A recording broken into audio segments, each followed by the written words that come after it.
biasa menurut aku karena kita ada di dalam apa minggu ini, siapa tahu? Minggu Palma khususnya hari ini, tapi minggu ini Holy Week ya, Holy Week. Kenapa itu Holy Week? Apa yang terjadi 2000 tahun yang lalu? Siapa masih ingat? Iya, maaf ya, saya dibesarkan di dalam gereja Pentekostal ya. Di dalam gereja Pentekostal biasanya jemaat kalau dengar khotbah mereka berinteraksi juga ya. Jadi kalau saya berbicara, kalau saya ada pertanyaan, kalau saya minta sesuatu, tolong silakan ya, silakan jawab. Saya tidak tersinggung kalau begitu. Saya butuh bantuan sebenarnya. Ya. So kita ada di dalam seri khotbah itu dan minggu lalu Pas Matt, itu Pas Matt atau pendeta atau Om? Ya, Om membawa khotbah yang luar biasa ya. Sebenarnya saya nggak ada di sini minggu lalu, tapi saya dengar dari YouTube. Jadi kalau teman-teman lupa, kalau ada YouTube All Peoples, ada ya. Boleh lihat kembali setiap khotbah, biar kita semua bisa menerapkan semua ya, kalau kita lupa. Kita adalah orang yang sering lupa ya. Saya suka bilang bahwa kita sering bocor ya. Orang yang bocor semua yang kita dapat dari Tuhan. So, dengarkan lagi lewat YouTube. Tapi ya minggu lalu dia membawa khotbah judulnya Injil yang siapa tahu? Mungkin apa? Back. Mundur. Ini Injil yang mentransformasi. Ada yang masih ingat yang dia bawa minggu lalu? Semoga ya. Oh ya, tidak ada rencana B. Apa highlight yang lain? Secara singkat, siapa ingat? Siapa berani? Oke, saya aja yang menjelaskan. Ya, dia membawa definisi Injil yang sebenarnya. Dan dia menyampaikan Injil sebenarnya. Dia pakai ayat-ayat dari Alkitab yang jelas, yang menjelaskan kepada kita apa itu Injil. Bahwa Tuhan Yesus sendiri masuk ke dunia ini. Dan kalau Yesus, dia bukan hanya manusia aja, tapi dia benar-benar Tuhan. Jadi begini, Tuhan sendiri yang masuk ke dalam dunia ini untuk hidup sempurna ya. Siapa tahu bahwa Tuhan Yesus tidak pernah berdosa. Dia tidak pernah berbuat jahat. Dia tidak pernah jatuh. Tapi dia hidup sempurna. Dan itu sebenarnya Injil. Itu kabar yang baik buat kita. Karena sekarang ada contoh. Sekarang ada teladan yang kita bisa ikuti. Ya, jadi dia tidak hanya hidup sempurna. Dia tidak hanya menunjukkan cara dan jalan yang terbaik, yang benar, tapi dia juga menjadi pengorbanan ya. Itu yang kita merayakan hari ini sampai minggu depan dan sebenarnya setiap hari di dalam kehidupan kita ya. Kalau teman-teman belum benar-benar merayakan itu setiap hari, ayo hari ini memulai praktek itu di dalam kehidupannya. Bangun setiap pagi dan berterima kasih kepada Tuhan, merayakan apa yang Tuhan Yesus lakukan. Itu akan transformasi kehidupan kita. Ya, jadi dia menjadi pengorbanan, dia mati di kayu salib, 3 hari kemudian dia tidak tetap mati ya. Kadang kita menyampaikan Injil kepada orang, sering saya lakukan ini. Dan saya lupa untuk kasih tahu orang bahwa sebenarnya dia udah bangkit. Siapa yang pernah lakukan itu ketika menyampaikan Injil? Ya, jangan lupa kasih tahu orang bahwa Tuhan Yesus bangkit. Sering kalau saya berbagi sama orang Bali, sering mereka sangat heran mendengar bahwa Tuhan Yesus bangkit dari kematian. Itu hal yang mungkin untuk kita sebagai orang Kristen itu menjadi biasa aja. Tapi bayangkan orang yang belum pernah dengar bahwa ada orang yang bangkit dari kematian. Itu luar biasa dan itu menjadi dasar iman kita bahwa dia bangkit dari kematian. Itu yang membawa harapan kepada kita. Ya, itu yang membawa harapan. Itu menjadi fondasi untuk kita. So, itu yang dia membawa minggu lalu. Maaf saya mengulangi lagi semua yang dia bawa. Dan itu luar biasa. Dan Tuhan Yesus satu-satunya jalan. Satu-satunya cara untuk masuk ke surga. Tapi tidak hanya masuk ke surga, tapi untuk hidup di dalam surga sekarang di dunia ini. Itu kenapa itu kabar baik.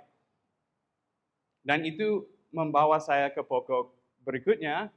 Siapa tahu ini hari apa? Kita sudah membahas ini, tapi saya kembali lagi. Hari ini, khususnya tanggal 13 April ini, hari apa? Minggu Palma, ya. Minggu Palma. Ya, ada apa? Sebuah gambaran. Ya, ini. Ini sebuah lukisan. Maaf, bahasa saya sedikit terbatas ya. Saya lupa banyak kata, tapi kalau saya lupa, tolong bantu saya ya. Mungkin kalau saya pakai bahasa Inggris, tolong bantu saya ya. Ini sebuah lukisan yang saya suka. Apa yang terjadi 2000 tahun lalu pada hari ini, Tuhan Yesus masuk ke dalam Yerusalem, naik keledai, bukan kedelai ya. Ya, dan kenapa itu menjadi kabar baik? Tuhan Yesus tidak hanya masuk ke dunia ini untuk memuaskan semua ekspektasi kita sebagai manusia ya. Yang dia rencanakan itu jauh lebih besar daripada ekspektasi yang manusia bisa pikirkan ya. Kita sebagai manusia selalu terbatas, selalu terbatas. Mungkin itu kata yang cukup mendeskripsikan. Nah, dengan aksi ini, Tuhan Yesus menunjukkan, kayak mendeklarasikan, menyimpulkan bahwa dia adalah raja, ya. Nah, yang sedih, tidak satu minggu kemudian, mereka yang menyambut dia, mereka yang menyerahkan dia untuk mati, untuk meninggal di kayu salib. Karena Tuhan Yesus tidak memuaskan ekspektasi mereka. Mereka pikir kerajaan yang Yesus akan membawa itu akan membebaskan mereka dari pemerintah atau kerajaan duniawi, ya. Dan kadang kita ada ekspektasi itu juga. Seperti kalau saya percaya Yesus, dia akan seperti memindahkan saya dari konteks yang saya berada, situasi yang saya berada. Tapi dia mau mentransformasi kita di dalam konteks itu, di dalam situasi itu, supaya situasi itu bisa mengalami transformasi juga. Itu kabar baik. Ya, kadang kita gak tetap bersama Yesus cukup lama untuk mengalami itu, untuk mengalami transformasi. Kita menjadi kecewa, sama seperti orang Yahudi pada waktu itu. Mereka sebenarnya kecewa. Mereka kecewa dari awal ini juga. Dia gak naik kuda yang mewah, yang luar biasa. Dia masuk seperti orang yang rendah hati. Oke. Itu terlalu banyak untuk poin itu. So saya jelaskan itu sedikit karena kalau saya bicara tentang kuasa Injil, saya tidak bisa lewat konsep kerajaan Allah, ya. Jadi dengan aksi itu Tuhan Yesus membawa kerajaan Allah dan sudah seperti saya bilang itu gak menjadi kerajaan seperti yang ada di dunia ini. Itu sangat berbeda. Itu sebenarnya lebih besar. Itu bisa ada di atas seluruh kerajaan yang ada di dunia ini. Ya, kita sekarang ada di dalam sebuah pemerintah yang khusus, itu Indonesia. Ini Indonesia ya, Republik Indonesia. Saya berasal dari Amerika, itu pemerintah sendiri.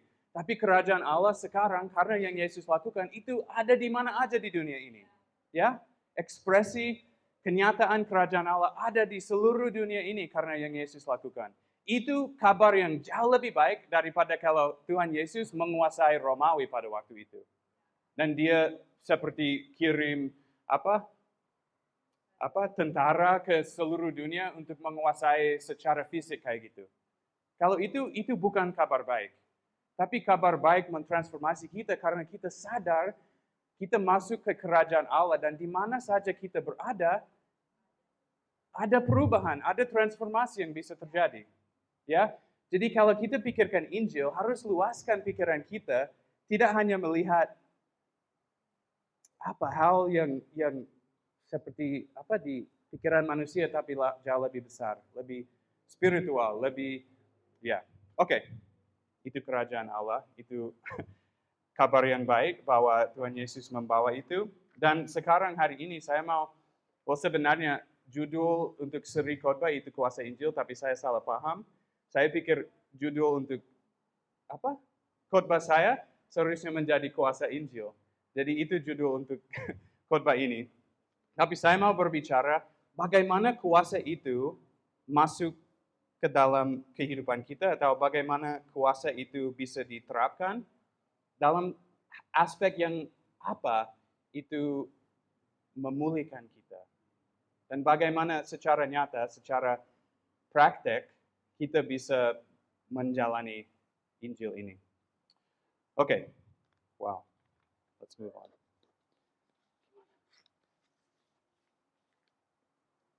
Oh, lanjut. Mungkin lanjut aja, saya sudah bilang itu. Ya, kuasa Injil tidak hanya bergantung pada kemampuannya untuk menyelamatkan kita dari dosa, tetapi juga pada kuasanya memberikan kita hidup yang benar-benar baru dalam segala aspek.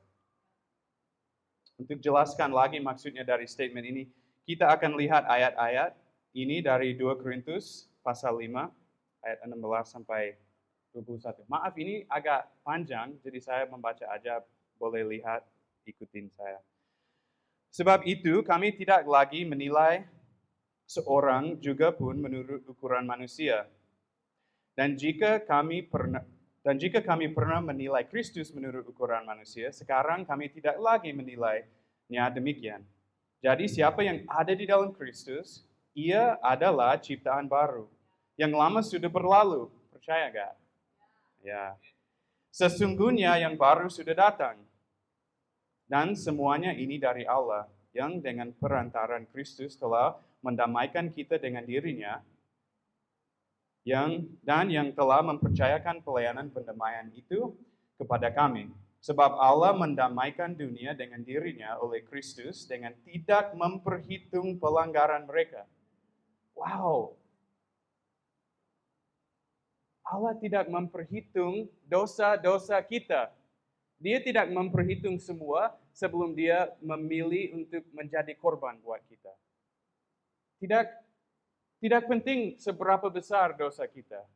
Dia tidak menghitung dan kayak menuduh kita dengan jumlahnya itu.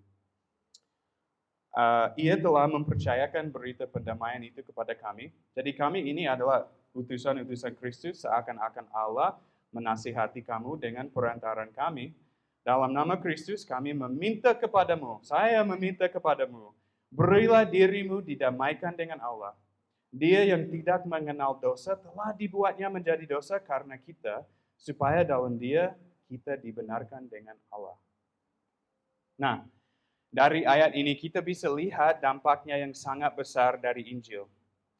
Kalau saya membaca ini, dan kalian harus jalan bersama saya untuk ini, saya lihat 5, tapi dalam 4 kategori, efeknya dari Injil yang seharusnya kita menerapkan, menjalankan di dalam kehidupan kita ya. So, lanjut. Ya. Efeknya atau gimana? Ya, kuasa Injil mengubahkan atau memulihkan hubungan kita terhadap 4 hal ini atau 4 hubungan ini. Jadi kita ada hubungan dengan kelima hal ini ya.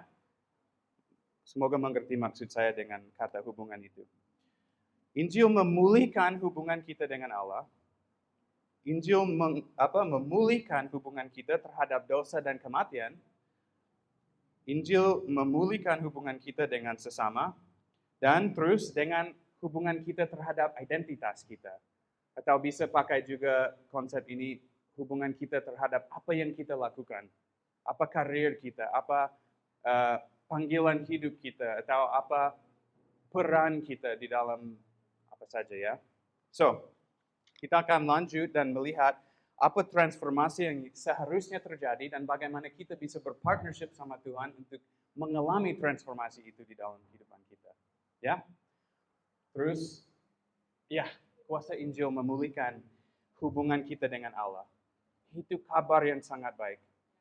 Siapa tahu bahwa dosa itu pasti kita kalau udah lama di gereja sudah dengar bahwa sepertinya dosa membuat jarak antara kita sama dengan Allah ya.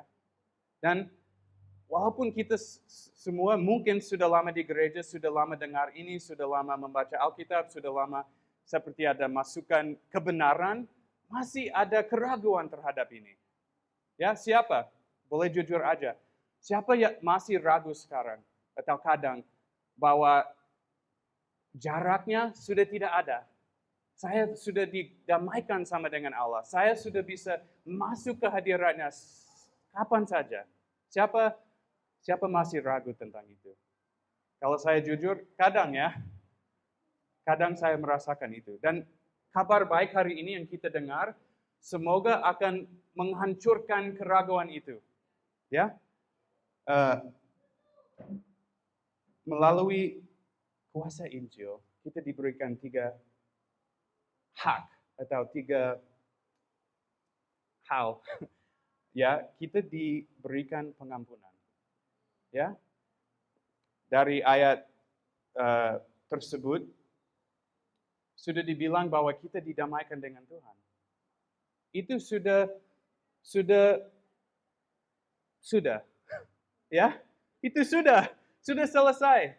Kalau kita percaya kepada Yesus, kalau kita menerima kebenaran bahwa Yesus adalah Tuhan dan Dia mati dan bangkit dari kematian, kita percaya dalam hati dan mengakui dengan mulut, itu sudah set. Kamu sudah didamaikan dengan Tuhan. Kita harus percaya itu. Saya baca lagi dari 2 Korintus 5. Kita dijadikan ciptaan baru. Semuanya itu dikerjakan oleh Allah. Dia sendiri yang menghancurkan jarak itu, yang mematahkan jarak itu. Dia sendiri. Jadi tidak bergantung kepada aksi kita, pikiran kita. Kita kadang pikir, oh saya jauh dari Tuhan karena yang saya lakukan. Itu gak benar. Hanya kita yang pikirkan itu, tidak Allah. Allah tidak pikirkan itu lagi. Tidak ada ide itu di dalam pikiran Allah tentang kamu. Tidak tergantung kepada apa yang kamu lakukan. Gak ada jarak lagi. Dia ada bersama dengan kita. Kalau kita mau benar-benar mengalami kuasa Injil, harus ada kepercayaan itu. Harus percaya. Jadi saya seperti, percayalah itu benar. Oke. Ada satu lagi. Saya mau membaca ini bersama. Ibrani pasal 4 ayat 16. Sebab itu, marilah kita dengan penuh keberanian menghadap Allah. Marilah kita dengan penuh keberanian menghadap Allah yang memerintah dengan baik hati. Allah akan mengasihani kita dan memberkati kita supaya kita mendapat pertolongan tepat pada waktunya. Jadi saya minta, what's the word for beg? Mohon kita semua untuk dilepas dari pikiran bahwa kita harus tetapkan jarak dari Tuhan kalau kita bersalah. Tapi kita dengan keberanian boleh menghadap Allah. Kalau kita bersalah, kadang kita pikir, oh saya harus menyelesaikan masalah ini sendiri, baru Tuhan akan menerima saya lagi. Nah, itu tidak benar. Kita harus masuk kepada Dia. Dia yang memberikan solusi. Dia yang memberikan kemampuan. Dia yang memberikan semua yang kita butuh untuk mengatasi semua hal. Jadi, kalau kita mau mengalami kuasa Injil terhadap hubungan kita sama Allah, kita harus percaya ini. Dan kita harus membuat kebiasaan di dalam diri kita sendiri untuk langsung pergi ke Tuhan di dalam segala hal. Ya, kalau di dalam pekerjaannya kena masalah, apa tindakan yang pertama kalian lakukan? Cari pikirannya sendiri atau masuk ke hadiratnya Tuhan untuk melihat apa perspektifnya Tuhan, apa solusinya dari Tuhan. Saya mohon itu menjadi kebiasaan kita. Karena dari Injil, dari kabar baik, dari semua yang Yesus lakukan, kita punya pengampunan, kita punya akses, Dan kita punya damai. Ada damai antara kita sama Tuhan. Oke, yang kedua. Yang kedua, hubungan kita sudah dipulihkan terhadap dosa dan kematian. Ya. Kuasa Injil memulihkan hubungan kita terhadap dosa dan kematian. Ini mirip sedikit dengan yang pertama, tapi saya mau jelaskan lagi, dan saya mau mungkin membaca beberapa ayat supaya kita semua dikuatkan dalam kebenaran ini. Dari ayat tersebut, ini yang saya lihat tadi, 2 Korintus pasal 5, Allah melakukan itu tanpa menuntut kesalahan-kesalahan yang telah dilakukan manusia terhadap dirinya. Kita salah anggap, salah pikir seperti Tuhan, walaupun kita sudah diselamatkan, walaupun kita sudah menerima Yesus, mengikuti Yesus, dia seperti duduk di taktanya dan ada kertas yang sangat besar dan dia mencatat semua yang kita lakukan. Ya, walaupun sudah dihapus dosa kita, tidak, like he really didn't erase it all. He's actually still keeping a list. Ya, siapa bisa jujur bahwa kadang mereka pikir Tuhan seperti itu? Ya, kalau saya berdosa, kalau saya jatuh, wow, sangat susah saya memperbarui pikiran saya tentang dosa dan bagaimana Tuhan melihat saya. Tapi kebenaran yang kita bisa lihat di Alkitab jauh berbeda daripada perspektif kita. Terus ada Kolose 2, 13-14. Dahulu kalian sudah mati secara rohani karena kalian berdosa dan karena kalian tidak disunat secara lahir. Tetapi sekarang Allah menghidupkan kalian bersama-sama dengan Kristus. Allah sudah mengampuni segala dosa kita. Percaya nggak? Dosa yang sebelumnya, dosa yang sekarang menyerang kita, dan dosa ke depan. Sudah tidak ada. Apa yang dia lakukan? Tadi saya bicara tentang surah itu atau catatan itu. Ini yang Tuhan lakukan. Ini yang Tuhan lakukan dengan surah itu. Dengan catatan itu. Allah sudah mengampuni segala dosa kita dan membatalkan surat hutang terhadap kita. Ya? Itu kabar baik yang seharusnya kita percaya. Yang mengancam kita dengan syarat-syarat yang berat. Dengan menyalibkan surat itu pada kayu salib. Allah menghapuskan semua dakwaan, itu kata baru, terhadap kita. Kalian pasti tahu kata itu. Aku tidak. 1 Petrus 2. Kristus sendiri memikul dosa-dosa kita pada dirinya di atas kayu salib, supaya kita bebas dari kekuasaan dosa dan hidup menurut kemauan Allah. Dosa hanya punya kuasa yang kita berikan kepada dosa. Kenapa? Karena Tuhan Yesus sudah menghancurkan kuasa itu. Tidak ada lagi menurut pasal ayat ini. Kita bebas dari kekuasaan dosa. Kalau kita merasa seperti masih dikuasai oleh dosa, itu tidak benar. Itu hanya di pikiran kita, bukan di pikiran Tuhan. Jadi kita harus menerapkan kuasa Injil di dalam aspek ini.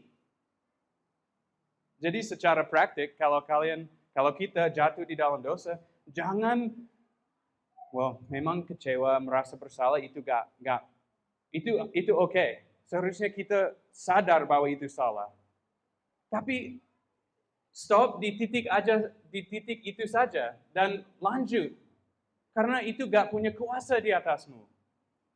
Tidak. Hanya Injil, hanya Yesus yang berkuasa di atas kita kalau kita benar-benar masuk kerajaannya.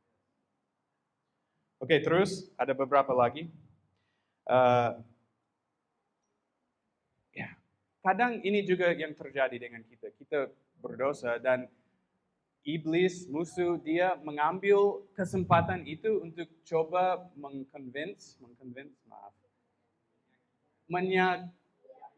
meyakinkan kita bahwa kita tidak diselamatkan. Ya, itu masalah yang biasa buat manusia, buat kita sebagai orang Kristen, sangat biasa, sehingga ada salah satu kitab yang ditulis untuk masalah itu, yaitu kitab 1 Yohanes. Hampir seluruh 1 Yohanes itu tentang perasaan itu bahwa apa saya benar-benar diselamatkan? Jadi kalau ada teman-teman di sini yang sering pikirkan itu, atau sering meragukan bahwa, saya sudah diselamatkan, saya sudah berdoa, saya sudah lakukan semua ini, tapi saya sering berdosa, apakah itu berarti saya tidak diselamatkan? Well, di dalam kitab itu, 1 Yohanes, saya menguatkan semua, saya mendorong semua, mungkin minggu ini membaca itu. Itu tidak panjang, bisa dibaca dalam satu momen, bukan momen, beberapa momen. Oh, oke. Darah Yesus, anaknya itu, menyucikan kita dari segala dosa. Dia adalah pendamaian untuk segala dosa kita, dan bukan untuk dosa kita saja, tetapi juga untuk dosa seluruh dunia. Nanti di kitab itu ada beberapa ayat yang jelaskan seperti, kalau saya merasa bersalah, kuasa Yesus lebih besar dari perasaan itu. Itu akan membersihkan saya lagi.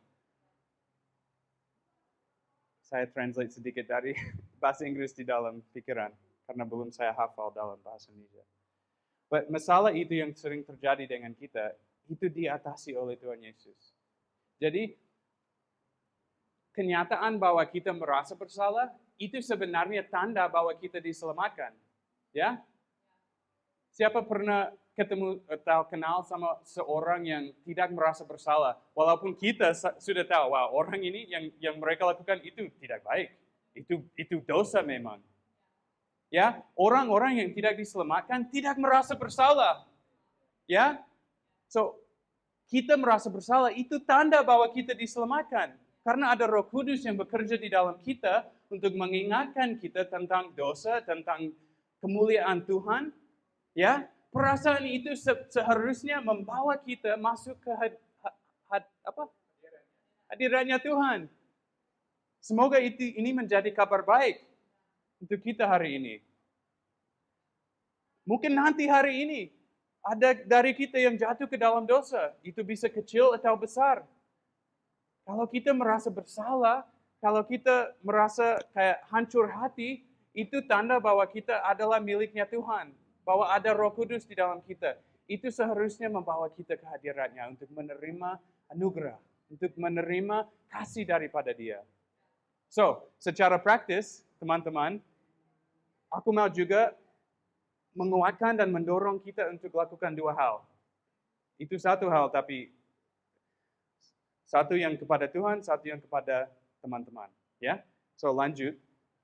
Ini kuncinya kalau kita mau lanjut ya. Kalau kita mau menerima anugerah dari Tuhan, kalau mau benar-benar menerapkan kuasa Injil itu, kita harus mengakui dosa, ya. Kita akan tetap di dalam kuasa dosa selama kita tidak mengakui dosa itu. Kalau dosa itu disembunyikan, itu akan masih tetap berkuasa di atas kita. Tapi kita kayak gini juga. Tuhan membebaskan kita dari dosa. Tidak berarti hanya saja kayak kita, maksud saya ini. Kalau Tuhan menyuruh kita, memerintahkan kita untuk lakukan sesuatu, itu termasuk artinya bahwa kita bisa. Make sense? Dia tidak memerintah sesuatu yang kita tidak bisa lakukan. So, kita bisa bebas dari dosa. Ini caranya. Yang pertama, memang yang pertama mungkin kita ke Tuhan, so saya baca ini dulu. Kalau kita berkata bahwa kita tidak berdosa, kita menipu diri sendiri, dan Allah tidak berada di dalam hati kita. Tetapi, kalau kita mengakui dosa-dosa kita kepada Allah, Ia akan menepati janjinya dan melakukan apa yang adil. Ia akan mengampuni dosa-dosa kita dan membersihkan kita dari segala perbuatan yang salah. Ya, jadi pertama kita jangan menyembunyikan itu dari Allah karena sebenarnya itu tidak di luar mata Allah. Dia sudah tahu. Jangan jauhkan diri dari Tuhan kalau jatuh ke dalam dosa. Yang kedua, kita mengakui dosa pada satu sama lain. Wow, itu mungkin yang paling sulit. Sebenarnya di dalam kehidupan saya lebih gampang saya ke Tuhan, ya. Karena memang sudah jelas bahwa Dia penuh kasih, Dia yang akan maafkan saya.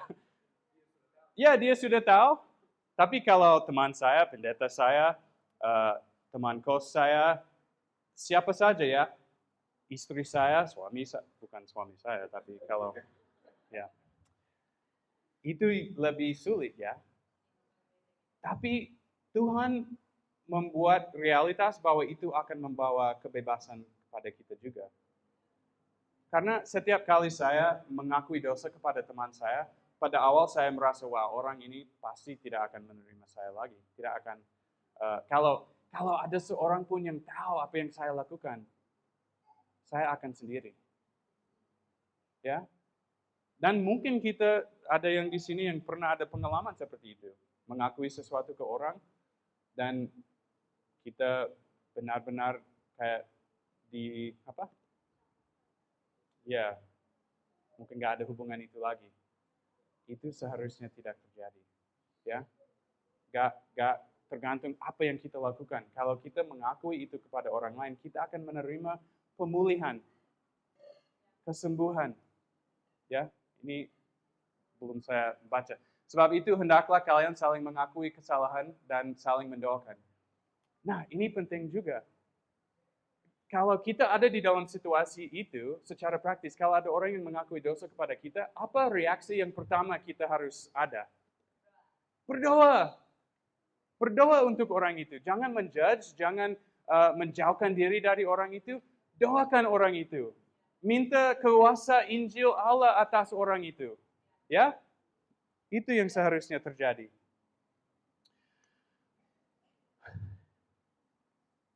Apa itu cukup praktis? Hari ini kita bisa lakukan ini. Hari ini.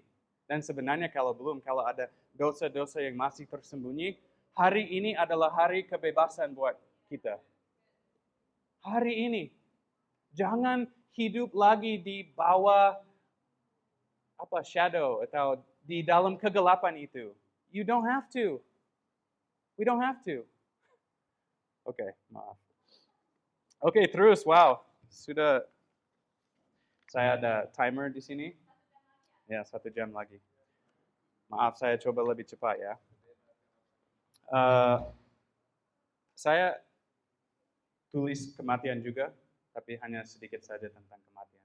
Hubungan kita tentang kematian seharusnya membawa harapan. Kalau kita orang Kristen yang percaya Yesus, kita tidak takut sama kematian. Kita semua manusia akan mati. Tapi kita sebagai orang Kristen, sebagai orang yang ikuti Yesus, yang membiarkan kuasa Injil kuasai kita, tidak takut sama kematian, sama saja. Tidak ada cukup waktu untuk jelaskan itu lagi. Harap kita semua bisa dibebaskan dari ketakutan itu hari ini. Kalau itu masalahnya, kalau itu ya, kiranya mungkin itu bisa terjadi hari ini. Saya mohon kita semua dibebaskan dari dosa hari ini. Ya. Dosa itu membuat kita menyembunyikan diri, itu membuat kita tidak efektif di dalam hal apa saja. Dan Tuhan ingin kita dibebaskan supaya kita berbuah. Dosa yang menghalangkan kita dari buah yang sudah disiapkan oleh Allah sebelumnya, ya. Efesus 2 ayat 10 bilang bahwa kita sudah dijadikan ciptaan baru dan kita diciptakan untuk berbuat baik hal yang sudah disiapkan oleh Allah sebelumnya. Itu kabar baik. Tapi kalau kita tetap dalam dosa, itu tidak akan terjadi. Misi gereja ini tidak akan terjadi kalau kita tetap dalam itu. Jadi marilah kita mengakui dosa kepada satu sama yang lain dan kepada Tuhan. Oke, sedikit lagi ya. Sedikit lagi. Oke, makasih ya. Biasanya saya mengajar di dalam kelas yang saya dikasih 2 jam. Ya, itu paling sering saya di konteks itu daripada khotbah hari Minggu. Dan kalau hari Minggu biasanya itu 30 sampai 40 menit. Itu sulit buat aku. Aku suka bicara ya. Oke, terus kuasa Injil memulihkan hubungan kita dengan sesama. Wow, kabar baik ya. Kabar yang sangat baik. Dosa masuk ke dunia ini dan itu menghancurkan hubungan kita dengan sesama. Bisa lihat dari awal apa yang terjadi dengan siapa? Cain dan Abel? Sama, Cain dan Abel. Ya, cukup mirip ya, kalian udah tahu. Apa yang terjadi? Ada kebencian, ada jealousy, cemburu, sampai ada kematian, ada yang membunuh yang lain. Nah, kuasa Injil seharusnya mempengaruhi, mentransformasi hubungan kita dengan semua orang, tidak hanya orang Kristen, tapi orang yang tidak Kristen. Kita dibebaskan dari rasa benci. Kita dibebaskan dari kuasa rasa cemburu. Kita dibebaskan dari perspektif orang lain juga. Semua hal tentang hubungan kita dengan sesama, kuasa Injil akan sentuh semua itu. Kalau kita biarkan itu terjadi. Kalau kita membiarkan Tuhan kerja di dalam kita untuk memulihkan semua hubungan yang kita ada. Ada beberapa hal yang saya pikirkan tentang ini, tapi yang terutama itu pengampunan. Kalau kita diampuni oleh Tuhan, itu berarti kita bisa mengampuni satu sama yang lain. Tidak tergantung apa yang terjadi. Apakah yang terjadi di antara kamu dan orang lain yang ada hubungan yang sulit, apa itu lebih berat, lebih sulit, lebih parah daripada apa yang terjadi antara kita sama Tuhan? Tidak. Dan kalau Tuhan bisa mengampuni kita, apakah kita bisa mengampuni satu sama yang lain? Ya. Dan tidak hanya bisa, wajib. Wajib. Ya. Lanjut, ada 2 ayat ini. Ya.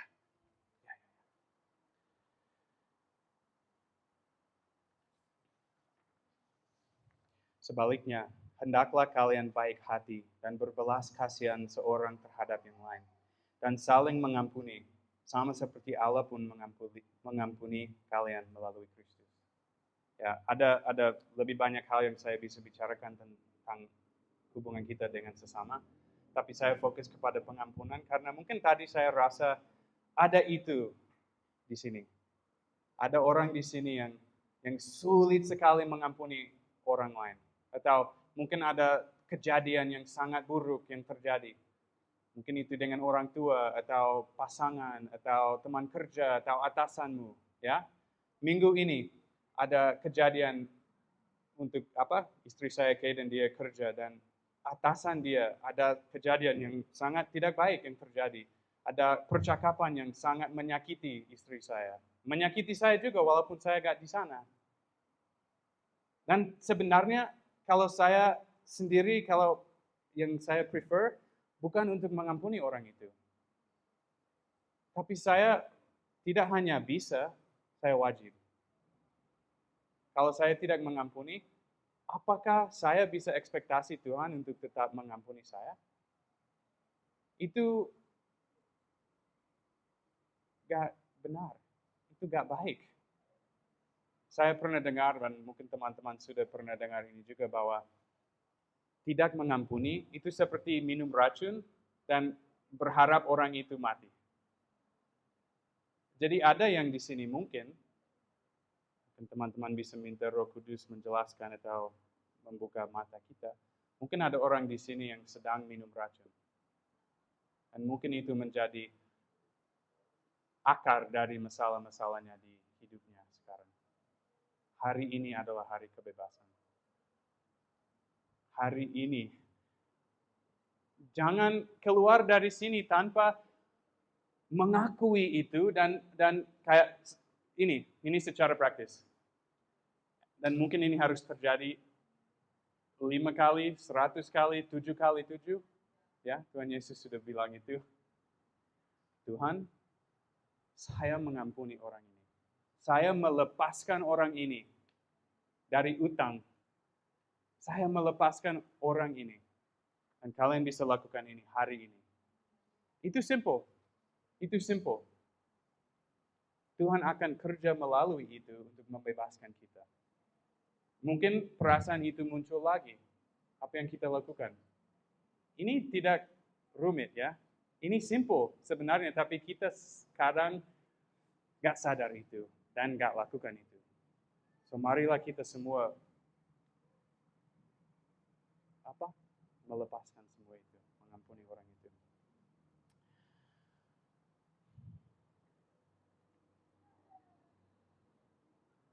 Ya, oke, saya lanjut dan ini sebentar saja. Yang terakhir, saya bilang bahwa kuasa Injil memulihkan kita dengan hubungan kita dengan identitas kita. Ini sentuh semua yang kita sudah bahas ya. Karena apa yang kita percaya tentang diri kita sendiri sangat mempengaruhi semua aspek kehidupan kita ya. Tapi melalui pengorbanan Kristus, melalui semua yang Dia lakukan, kita bisa dibebaskan untuk menerima identitas yang baru daripada Tuhan.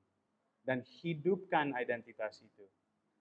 Nah, ini hal yang sangat sulit sebenarnya karena kita ada banyak hal yang mengidentifikasikan, maaf kalau itu salah, kita ada dari sebuah suku, sebuah bahasa, sebuah negara, kota, ya. Yang ini gak lucu tapi sering saya ketemu orang di Bali, mungkin itu orang Jawa. Saya bilang, asli mana? Oh, saya dari Jawa. Oh, lahir di Jawa? Gak, saya lahir di Bali. Saya besar di Bali. Tapi masih identitasnya saya orang Jawa. Dan memang itu benar ya, karena Jawa itu suku, tidak hanya tempat. Tapi ya, maksudnya ada banyak hal yang menjadi identitas kita. Dan Tuhan mau kita memiliki identitas yang berasal dari Dia. Tidak yang berasal dari semua hal yang duniawi ini. Seperti, kalau kita benar-benar masuk ke dalam kerajaan Allah, itu berarti kita adalah warga negara Allah, warga kerajaan Allah. Dan ini yang saya mengalami. Saya pindah ke Bali, saya pindah ke Indonesia. Dan banyak orang yang merantau sering merasakan hal seperti ini. Saya sudah coba menyesuaikan diri dengan budaya di sini, bahasa di sini. Walaupun saya sudah berasal dari Amerika, saya orang Amerika, tapi saya sudah menyesuaikan diri dengan di sini dan saya nggak merasa 100% orang Amerika, saya nggak merasa 100% orang Indonesia. Jadi saya merasa seperti orang di tengah. Dan itu sulit, itu sebenarnya menyerang identitasku. Ya, dan mungkin kita yang ada di sini juga merantau ke Bali dari tempat yang lain dan identitasnya sudah mungkin tidak jelas lagi. Tapi kabar baik adalah bahwa kita semua adalah warga negara Allah, warga kerajaan Allah. Dan itu seharusnya berdiri di atas semua identitas yang lain. Ya, jadi secara simple, kita menerapkan semua yang sudah kita dengar dan belajar, dan masuk ke Allah dan minta Dia yang beri identitas kepada Dia, kepada kita. Saya membaca aja dan kita akan respon bersama. Sekarang bukan lagi saya yang hidup, tetapi Kristus yang hidup dalam diri saya. Hidup ini yang saya hayati sekarang adalah hidup oleh iman kepada Allah, Anak Allah yang mengasihi saya dan yang telah mengorbankan dirinya untuk saya. Itu yang Paulus bilang. Dia ada orang yang punya identitas yang luar biasa sebenarnya sebelum dia mengikuti Yesus. Dia menyerahkan banyak sekali untuk mengikuti Yesus. Tapi dia sadar sesuatu yang kita semua harus sadar, bahwa identitas yang kita dapat dari Tuhan itu jauh lebih luar biasa daripada apa yang kita menyerahkan. Ya, aku tidak bisa kayak memaksakan ini terjadi di dalam kehidupan teman-teman. Ini sesuatu yang kita semua secara pribadi harus membawa kepada Tuhan. Ya, ini sesuatu yang terjadi tidak hanya di satu titik, tapi secara konsisten tiap hari di dalam kehidupan kita. Tapi kalau kita mau hidup di bawah kuasa Injil, kita harus mulai melepaskan semua identitas yang kita dapat dari dunia ini dan minta identitas baru dari Tuhan. Saya mau didefinisikan oleh apa yang Allah bilang. Ya, karena seringkali saya merasa banyak perasaan dan saya nggak tahu banyak, tapi Tuhan tahu semua. Jadi mari kita bilang bersama dengan Paulus, bukan lagi saya yang hidup, tetapi Kristus yang hidup dalam diri saya. Dan hidup ini yang saya hidupi, itu semua adalah untuk Tuhan. Ya, oke. Kita akan respon ya. Jadi hari ini kita membahas bagaimana Injil, kuasa Injil memulihkan hubungan kita terhadap 4 tapi 5 hal ini ya. Dan tadi saya merasa bahwa pasti di sini ada semua aspek itu ada di sini. Maksudnya mungkin ada satu orang di sini yang mati? Halo? Wow. Mungkin ada satu orang di sini yang harus mengalami pemulihan itu di dalam hubungannya sama dengan Allah ya. Atau mungkin ada orang di sini yang harus membiarkan kuasa Injil bekerja di dalam hubungannya dengan sesama. Khususnya dalam hal pengampunan itu. Ya, maksudnya aku percaya kita semua harus merespon kepada kenyataan ini, realitas ini, kebenaran ini. Jadi sebentar lagi kita akan mungkin bangkit berdiri dan minta kepada Roh Kudus untuk menunjukkan apa yang seharusnya kita merespon hari ini. Ya, so mari kita semua bangkit berdiri.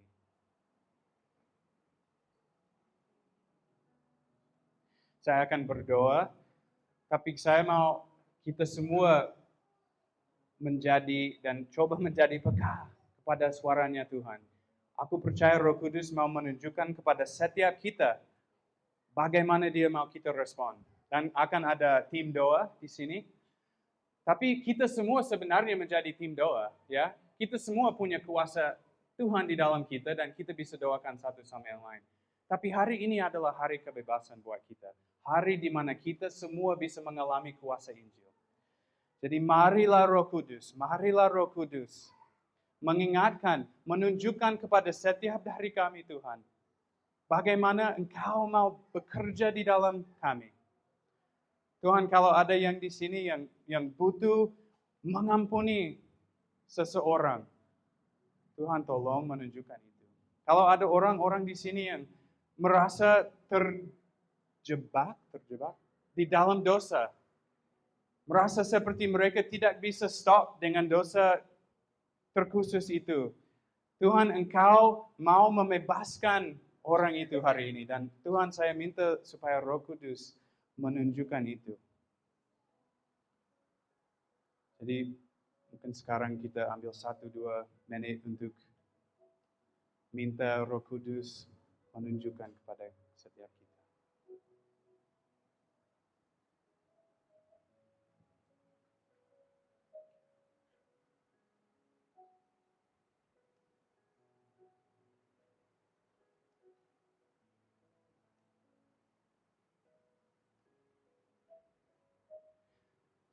tim doa boleh maju ke tempatnya.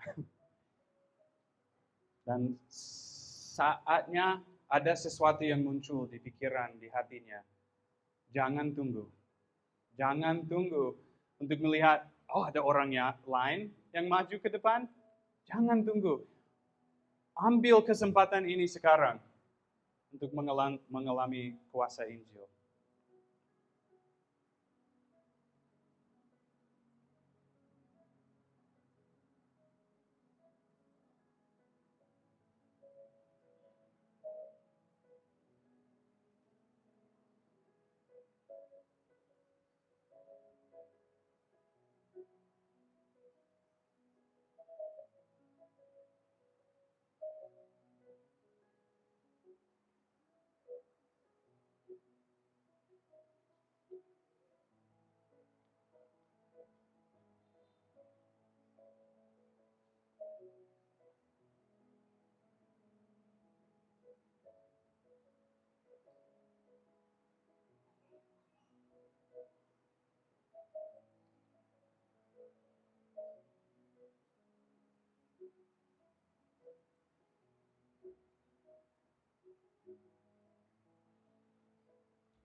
Tuhan, kami minta sekarang supaya Engkau menghancurkan semua rencana iblis yang coba bekerja di dalam ruangan ini.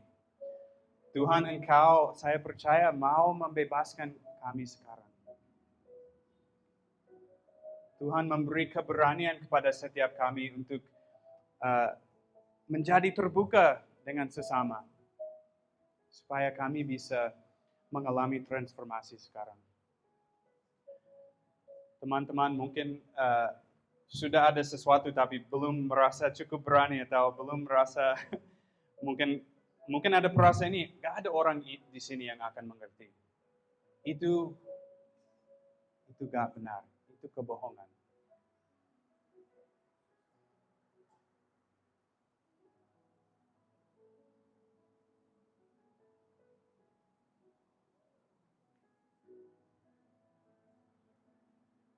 Kalau teman-teman belum berdoa dengan seseorang yang lain, saya minta semua orang di sini, ya.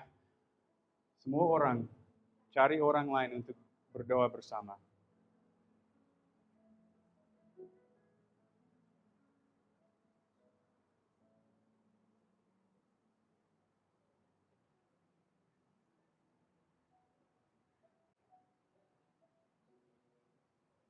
Bisa sesimpel ini, Tuhan tolong menyatakan kuasanya di atas orang ini. Tuhan tolong menyatakan kasih-Nya di atas orang ini. Tuhan tolong menyatakan anugerah-Nya di atas orang ini.